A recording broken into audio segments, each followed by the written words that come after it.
오늘 말씀은 요한복음 15장 5절에 있는 말씀으로 나는 포도나무요 너희는 가지니 라는 제목으로 하나님 말씀 증거하겠습니다. 어느 경제적으로 매우 어려움을 겪는 가정이 있었습니다. 어느 날 아버지는 아들에게 이렇게 말했습니다. 우리는 부자다.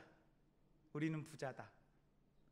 아들의 입장에서 아버지가 부자라고 한들 그것이 마음에 와 닿을 수가 있겠습니까? 눈만 뜨면 현실은 무엇 하나 하기 어려운데 아버지가 아무것도 없는데, 변한 것이 없는데 부자라고 해서 아들에게 어떠한 도움이 있을 수가 있겠습니까? 현실은 부자이지 않고 가난하고, 아들은 때로는 아버지의 무능함 때문에 아버지를 원망하며 살기도 합니다. 그러나 아들이요,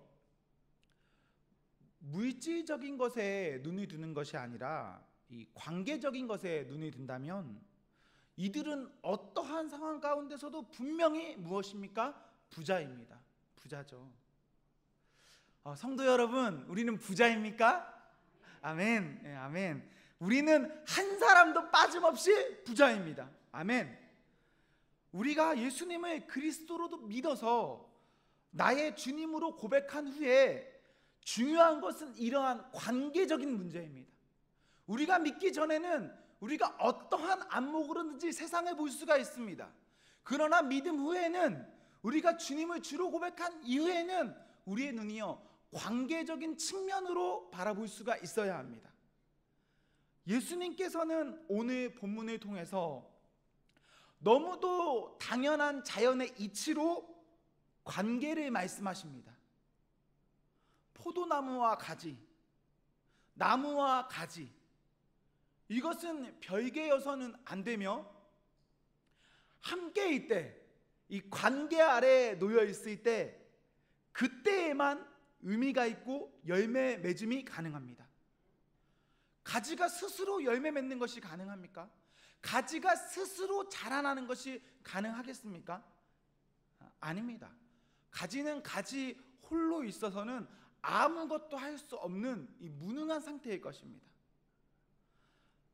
많은 순간에 열매의 탐스러움 때문에 열매만 바라보는 그런 실수를 할 때가 있습니다. 그러나 관계의 신실함이 진짜입니다. 아무리 화려한 것이 내게 있다 하더라도 그것 가운데 관계의 형통함이 없다면 그것은 가짜입니다. 반대로 우리는 지금 자라나는 과정 가운데 있는데 비록 지금 열매가 없다 하더라도 관계의 신실함이 있다, 그러면 진짜일까요? 가짜일까요? 진짜입니다. 관계의 형통함, 자라남이 있기 때문에 언젠가는 분명히 열매 맺을 것이기 때문입니다. 요한복음 15장 1절에서 나는 포도나무요 내 아버지는 농부라 하셨습니다. 예수님께서 스스로를 포도나무이며 또 아버지를 농부라 하십니다. 농부는 이 참 포도나무의 가지를 정리하세요. 쳐 나가는 분입니다.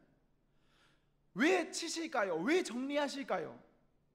그것은 그 나무를 깨끗하게 하여서 열매 맺기 위함이 이 농부의 목적이었습니다. 이러한 말씀을 볼 때 우리는 마음에 이렇게 질문해 볼 수가 있을 것 같습니다. 나는 참 포도나무에 붙어있는 가지인가? 또 나는 열매 맺는 가지인가? 우리가 참 포도나무에게 붙들려 있습니까? 그리고 우리가 붙들려 있기 때문에 자라나는 중 혹은 열매 맺는 중에 있습니까? 이러한 물음은 마음에 부담감을 갖게 합니다. 마음이 어렵죠. 당장 스스로 나를 평가할 때에 아직도 너무나 부족하고 또 열매 맺는 것이 없어 보여서 하나님께 얼마나 죄송한지, 그리고 내가 혹시 어쩌면 가라지는 아니지라는 그런 마음에 부담감이 들 때가 있습니다. 진정 우리가 주님께 붙들려 있는 그런 성도이기를 바라고, 또한 열매 맺는 그런 성도이기를 저는 바랍니다. 아멘. 아멘. 우리 모두 다 그런 성도입니다. 아멘. 저는 그렇게 믿습니다. 열매는 무엇일까요? 우리가 그렇게 바라는 그 열매, 맺기를 바라는 그 열매는 무엇일까요? 갈라디아서 5장은 이렇게 기록합니다. 오직 성령의 열매는 사랑, 희락, 화평, 오래 참음, 자비, 양성, 충성, 온유, 절제니. 우리는 열매를 눈에 보여지는 어떠한 화려한 것들, 그것들이라 생각하고 그것들이기 때문에 그것을 붙여쳐 가려고 부단히 노력할 수도 있습니다. 그런데 열매는 반드시 눈에 보여지는 그런 것들이 아닐 수가 있습니다. 성령의 열매는 오히려 이 내면적인 것을 가리키고 있습니다. 성도의 열매는 성령께서 허락하시는 것으로 우리는 더욱이 이러한 성령의 열매를 사모하여야 할 것입니다. 이와 함께 고린도전서 12장에서 성령의 은사나 하나의 몸과 여러 지체를 말씀하신 것, 그리고 고린도전서 13장에서 사랑에 이르는 내용까지 오늘 본문과 함께 결합해서 보실 수 있다면, 오늘날 우리가 꿈꾸는 부흥, 오늘날 우리가 꿈꾸는 열매에 대해서 우리는 어떻게 기도하는가에 대해서 바뀌게 될 것입니다. 열매는 교회의 규모가 아닙니다. 열매는 어떠한 직분이 아닙니다. 열매는 어떤 많은 전도하는 그런 것이 아닙니다. 열매는 헌금의 액수가 아닙니다. 주님과의 관계 아래서 성령께서 허락하시는 것, 하나됨, 사랑하는 것, 이것이 열매입니다. 하나님께서 우리에게 바라시는 열매. 우리 모두가 성도로서 주님께 붙들림 받은 가지로 어떻게 하면 깨끗하여질 수가 있을까요? 어떻게 하면 열매 맺기 위해서 깨끗하여질 수가 있겠습니까? 3절에 말씀이 우리를 그렇게 하십니다. 말씀이, 우리 주님께서 일러주신 말씀, 그 말씀으로 우리는 깨끗하여집니다. 내가 말씀 안에, 말씀이 내 안에 있습니까? 말씀이 그렇게 상호 공존하고 있습니까? 그렇다면 성도는 이미 깨끗하여졌습니다. 자라나고 열매 맺는 것은 시간의 싸움입니다. 얼마든지 주님께서 허락하시는 열매로 더욱 주께 영광이 될 수 있는, 우리는 그런 열매 맺는 가지가 될 수가 있습니다. 아멘. 이러한 관계를 바라보면서 자라가는 가지는 7절 후반절에 보시면 원하는 대로 구하라 그리하면 이루리라 하십니다. 원하는 대로 구하라 그리하면 이루리라. 살다 보면 비바람이 불 때가 있습니다. 땡볕 아래서 시들어질 때도 있습니다. 이런저런 해충들이 와서 나의 자라남과 열매 맺음을 방해할 때가 있습니다. 때로는 내 자신이 스스로가 열매 맺는 것을 방해할 때도 있지요. 도대체 그럴 때 어떻게 해야 합니까? 나는 분명 자라남과 열매 맺음이 있는데, 우리 주님은 나를 향한 어떠한 목적이 있으신데, 그렇게 안 될 때 우리는 어떻게 해야 합니까? 원하는 대로 구하라 그리하면 이루리라. 아멘. 건실한 나무에 붙어있는 가지는 나무로부터 끊임없는 영양분을 공급받게 됩니다. 잘 붙어있으면, 잘만 붙어있는 가지는 분명 열매 맺게 되는데, 우리에게 부족한 것이 느껴집니까? 우리가 자꾸 무엇인가로부터 공격받고 위축되어지고 있습니까? 무엇이든지 구하십시오. 성도의 열매 맺음에 있어서 구하는 것, 그 모든 것 주님께서 어떻게 하실까요? 이루어 주십니다. 아멘. 이루세요. 소욕대로 하는, 육신의 소욕대로 하는 기도가 문제이지, 우리 주님께서 우리에게 바라시는 그 열매를 맺기 위해서 하는 그 기도, 어떠한 기도든지 그것은 옳습니다. 반복할 수 있죠. 똑같은 거 중얼중얼 거릴 수도 있는 겁니다. 왜? 주님께서 그거 원하시니까. 가지의 성장, 열매 맺음을 위한 나무의 공급. 나무는요, 참 포도나무는요, 자신을 다 내어줄 만큼 무한하게 공급하십니다. 우리 예수님께서 저희들에게 그렇게 무한히도 공급하십니다. 주님께서 우리의 중보자 되시는데 성도의 간구하는 것 들으시고 응답지 않으시겠습니까? 아니요, 응답하십니다. 간구하는 것 들으시고 응답하시죠. 이러한 간구와 이러한 기도의 응답은, 열매 맺음은 종국의 누구의 기쁨, 누구의 영광이 될까요? 8절 중반절에 아버지의 영광이 됩니다. 가지로서 열매를 맺는 것은 기쁜 일입니다. 본인 스스로에게도 기쁜 일이고, 우리 주님을 보아서도 기쁜 일이고, 우리 하나님, 우리 아버지, 우리 농부, 얼마나 기쁜 일입니까? 아버지의 영광을 위해 성도는 더욱 구하여야 합니다. 무엇을 우리가 구하면 좋겠습니까? 열매 맺음인데 어떤 열매 맺음을 구하면 좋냐? 사랑입니다. 사랑으로 우리가 열매 맺는 그 과정에 이르기까지 이 과정을 넉넉히 이길 수 있고 잘하며 열매 맺게 됩니다. 요한복음 15장은 결과적으로 이것을 말하는 장이에요. 관계에 따른 사랑. 예수님께서 왜 포도나무와 가지를 이야기하시느냐? 사랑 때문에 그렇습니다. 사랑을 말씀하시려고. 9절에 아버지께서 나를 사랑하시고 나도 너희를 사랑하니 나의 사랑 안에 거하라. 10절에 예수님께서 아버지의 계명을 지켜 사랑 안에 거하는 것 같이 너희도 내 계명을 지켜 내 사랑 안에 거하라, 이렇게 말씀하세요. 12절에는요, 내 계명은 곧 내가 너희를 사랑한 것 같이 너희도 서로 사랑하라 하는 이것이니라. 또 17절은 내가 이것을 너희에게 명함은 너희로 서로 사랑하게 하려 함이라. 예수님께서 왜 말씀하시냐, 왜 명하시냐? 너희로 서로 사랑하게 하려고. 예수님께서 우리에게 모범을 보이셨는데 그 모범은 왜 보이셨습니까? 우리로 그러한 사랑의 모범을 따르게 하려고. 하나님의 사랑과 예수님의 사랑하심, 그리고 우리가 형제와 자매를 사랑하는 것. 요한복음 15장은 이러한 것을 말하고 있습니다. 우리는 때로는 합리적인 것을 무척 좋아합니다. 무난한 것을 좋아합니다. 문제가 되지 않을 만한 것들을 좋아합니다. 내 마음에 일치하는 것에 대해서만 그에 따른 적절한 투자와 너그러움을 보일 때가 있습니다.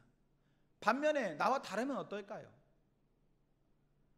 우리는 이미 학습된 어떠한 효과가 있기 때문에 무난한 것, 그것이 아니라면, 합리적인 것이 아니라면, 문제가 일어난다면, 내 마음과 다르다면 그것으로부터 오는 어떠한 일들 때문에 그것을 차단해 버릴 때가 있습니다. 그러한 생각으로 우리가 참 포도나무와 가지 이렇게 본다면 많은 순간에 가지는요, 열매 맺지 못하게 될 겁니다. 근데 사랑으로 생각하면 어떨까요? 사랑 때문에, 그 사랑 때문에 주님께서는 오셨고 우리의 곁에 계셨고 십자가 지셨고 부활하셨고 승천하셨고 보혜사 성령을 보내셨습니다. 허비하십시오. 사랑은 허비하여야 합니다. 농부와 참 포도나무는, 그의 가지는 열매 맺음을 통해서 참 허비가 무엇인지를 사랑으로 보여주셨어요.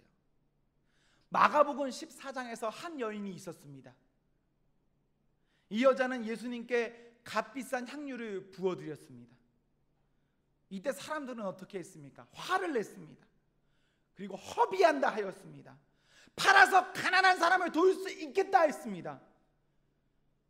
예수님께서는 이러한 사람들의 분냄 앞에서 그가 내게 좋은 일을 하였느니라 하셨습니다.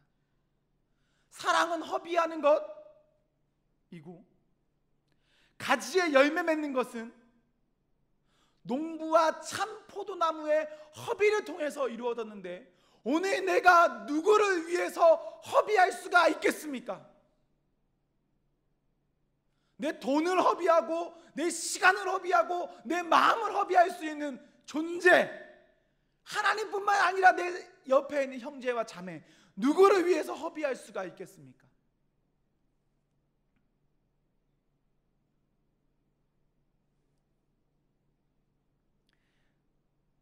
허비하는 사랑으로 가지는 더욱 든든해지고 열매 맺고 주의 이름으로 구하는 모든 것을 다 이루게 하십니다.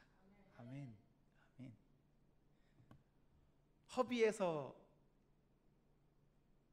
채워짐이 없을까 두려울 때가 있습니다.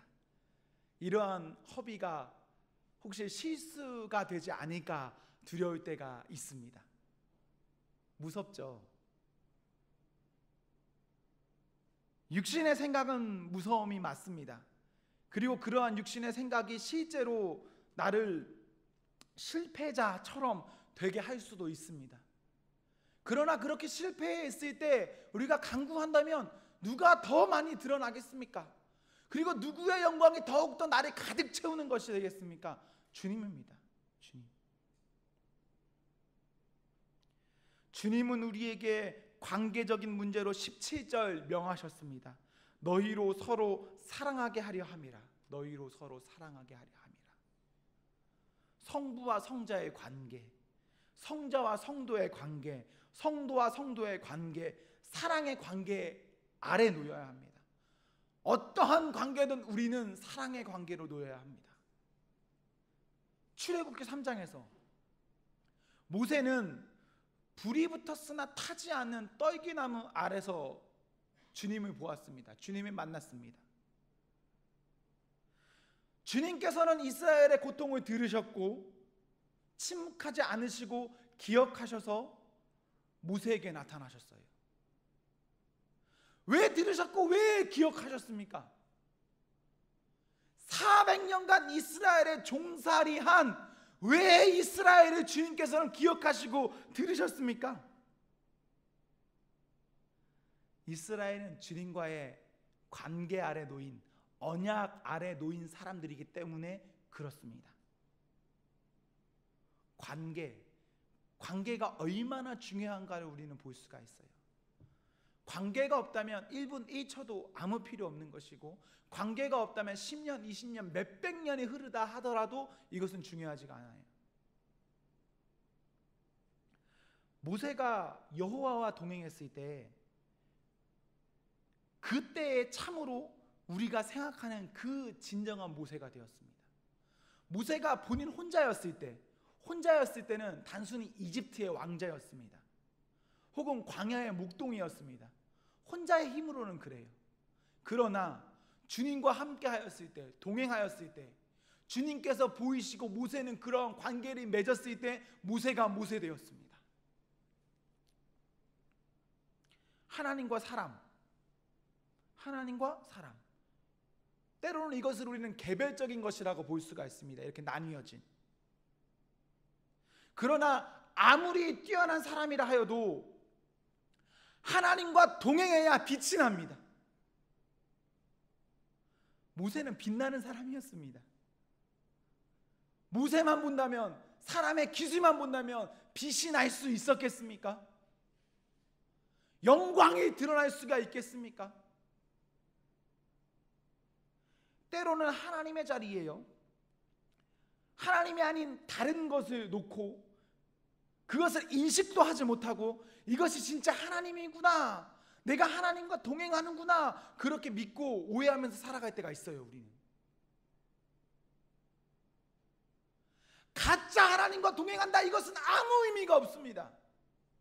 하나님과 동행해야 나에게 참 포도나무로 나에게 영향을 주시는 그 하나님과 동행해야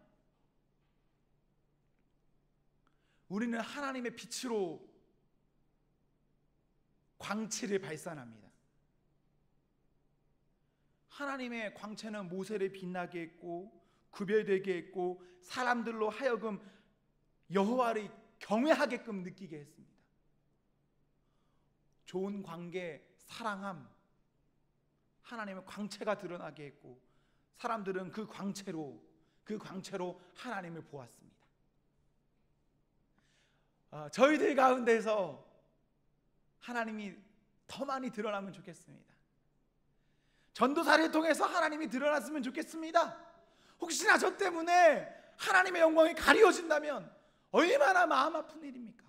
우리 사랑하는 온 성도 한 사람 한 사람을 통해서 하나님의 영광이 더욱 빛나게 드러났으면 좋겠습니다. 이 교회에 들어왔는데 너무나 눈이 부셔서 내 눈을 가리지 않으면, 우리가 엎드리지 않으면, 우리가 신을 받지 않으면 안 될 그런 상황이 됐으면 너무 감사하겠습니다. 오는 것만으로도 은혜가 충만한 교회. 우리는 두려워해야 합니다. 하나님의 영광을 두려워해야 하고 때로는 또 내가 하나님의 영광 안에 거하도록 두려운 마음으로 우리는 주님을 더욱더 사랑해야 합니다. 성도는 세상의 소금과 빛의 존재로 빛과 유사하다, 소금과 유사하다 정도를 추구하는 것이 아니라 진짜 그것이 되어야 합니다. 내가 진짜 빛이고 내가 진짜 소금이 되어야 합니다. 그러면 그 가운데서 주와 동행하는 그 사람은 다름이 주는 감동이 있게 합니다. 이 사람은 성령의 사람이구나. 이 사람은 여호와의 사람이구나. 이 사람은 세상이 감당할 수 없는 사람이구나. 아멘. 우리는 주의 사랑으로 사랑하며 무엇이든 구하며 내가 그 안에, 그가 내 안에 거하며 열매 맺는 그런 귀한 성도가 되어야 합니다. 우리가 주를 떠나서는 아무것도 아닙니다. 아무것도 할 수가 없습니다. 혹시 이것을 놓치고 있지는 않습니까? 결코 우리는 주를 떠나서는 안 되며 주께서 우리에게 원하시는 그 사랑함을 놓쳐서는 안 됩니다. 우리의 눈이 우리 주님이신 예수 그리스도께 고정되어지고 이에 그 사랑 안에서, 사랑의 관계 아래서 영원히 주와 아름다운 그런 풍성한 교제가 있기를 소망합니다. 또한 이 땅에 살아갈 동안에 내 옆에 있는 형제와 자매와 함께 이러한 아름다운 사랑을 끊임없이 나누셔야 합니다. 우리 모두 부자입니다. 관계 아래 부자입니다. 하나님과 관계 아래서 부자가 되시고 형제와 자매 아래서 관계 아래 부자가 되십시오. 아멘. 그러한 복이 우리에게 있기를 저는 소망합니다. 아멘. 사랑하는 우리 성도 여러분 행복하십시오. 사랑하는 성도 여러분 성령 충만하십시오. 아멘.